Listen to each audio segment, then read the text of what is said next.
everyone. It's Marie. Hello, hello. I was thinking about a subject for this week, and I decided that I'm going to talk a bit about me and what I mean by imbalance, crazy women, busy women in balance.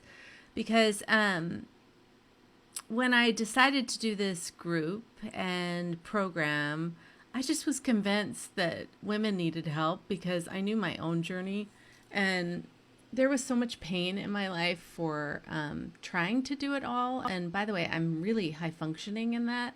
So I pulled it off for quite some time until I realized the kind of hidden costs that we've talked about on some of the other videos of what my life could be versus what it was. And there's a lot of blocks to why that was, but which I'm sure is going to be fodder for a ton of videos. But what I wanted to talk about today is what I mean by imbalance. Let me be honest. I am a single working mom. I have my own company.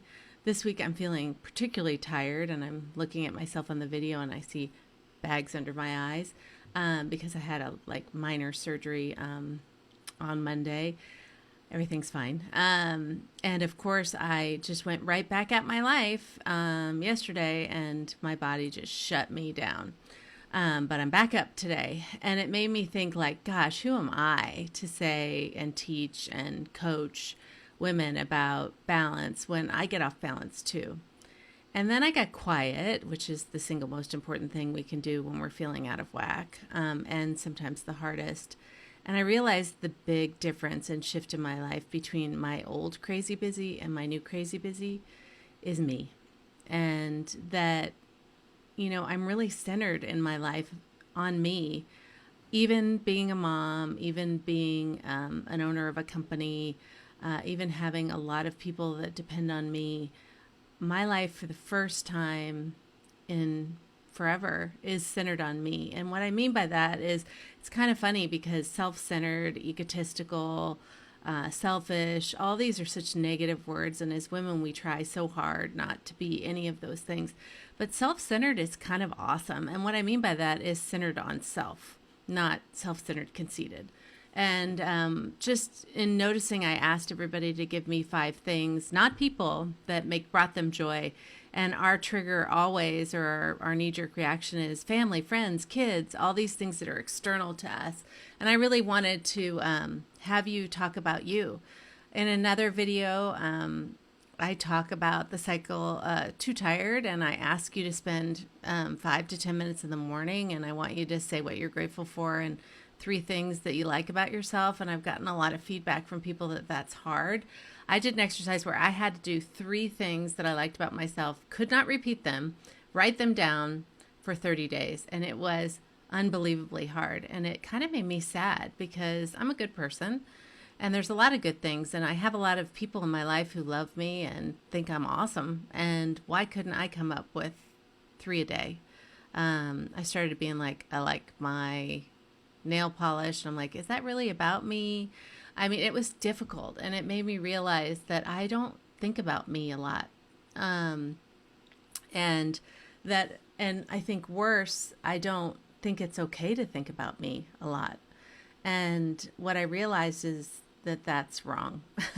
And where we get healthy is I still get out of whack. Some of my weeks are just absolutely crazy busy. I'd still love to throw a dinner party and during a busy week and think, what the hell am I doing? And create crazy busy in my life. But the difference is I don't stay there. I don't lose months at a time anymore where I would be in crazy busy overwhelm and I'd look up and it would be fall and I swore in spring that I was going to change.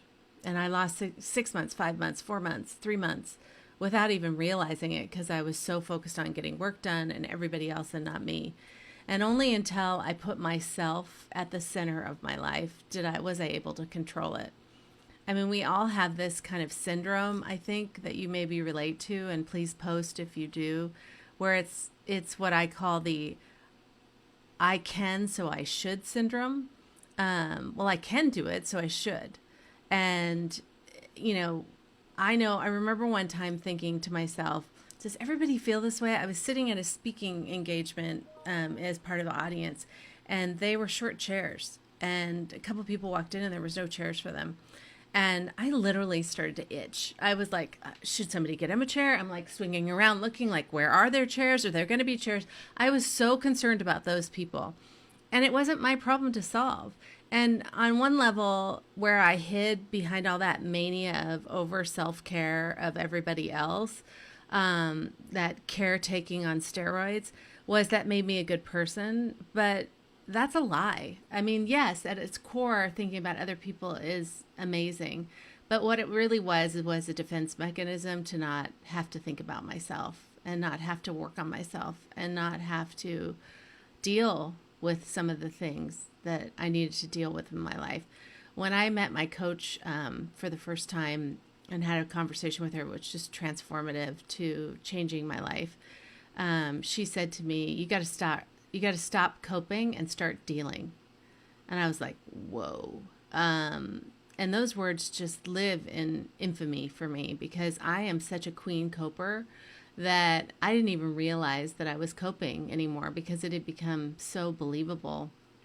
And only when I started dealing with my life and what was my responsibility and what wasn't, and stopped taking responsibility on everybody else and making their lives easier and making mine more difficult, did my life change. So a life centered on you is where we're going here, people. So we're going to start a lot of exercises and challenges in weeks to come that are going to get you to build that muscle of focusing on you and being in the uncomfortable of actually looking at yourself, actually complimenting yourself, actually taking time for yourself, because that's where it starts. Because the key difference is, yes, I am still crazy busy. I think that that's part of my DNA. But I am not crazy busy overwhelmed anymore. I am crazy busy but centered, and I am in control of my life and my work. I control it. Outside circumstances do not. And when I get in the overwhelm and swirl, because I'm human and it happens, I quickly stop, I use my tools, and I get back to center. And I don't judge myself in the way that I used to. I don't see it as failure. I just see it as, okay, time to use my tools and get back to it. And I cannot tell you what that's freed up in my life, from an energy level, from literal time that I found on my calendar to do things that I love and enjoy and take back my life, because I've stopped being in that hamster brain over caretaking steroids. I can, so I should, taking care of everybody, taking responsibilities that aren't my own. Once I stopped that and gave myself permission to just be able to focus on me and get what I need in life, everything shifted. So I don't really know if this video is going to resonate with you, but I woke up this morning and my heart told me to tell you this. And I've decided that in this program and in this Facebook group in particular, that's what I'm going to do. I'm going to speak from my heart because I am a hugely intuitive soul.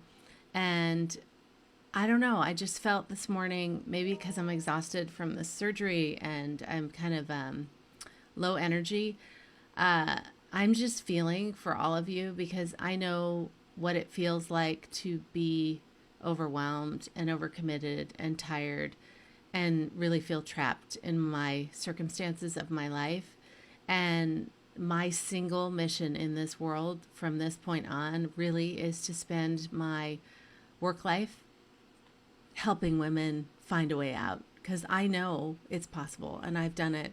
And yes, I'm still crazy busy, but I'm crazy busy happy, and I'm crazy busy not overwhelmed, and I'm crazy busy joyful. And most importantly, I know who I am, and I make decisions based on my values and not guilt and worry and just worried about disappointing other people. I make decisions based on me and what's best for me and my daughter. And that I never was able to do that before. And I do it without guilt, which is even more awesome. So that is my journey. That's what was on my heart this morning to tell you guys. I hope it resonated with some of you. And and share if it did. And let's take this journey together. I'm going to start a challenge on Monday. So watch out, women. I'm doing a challenge on Monday where you're going to start having to focus on yourself. So spend this weekend thinking about that, because we're going to do this together. And if you haven't already, share about yourself and be vulnerable. Love you guys. Happy Thursday. Bye.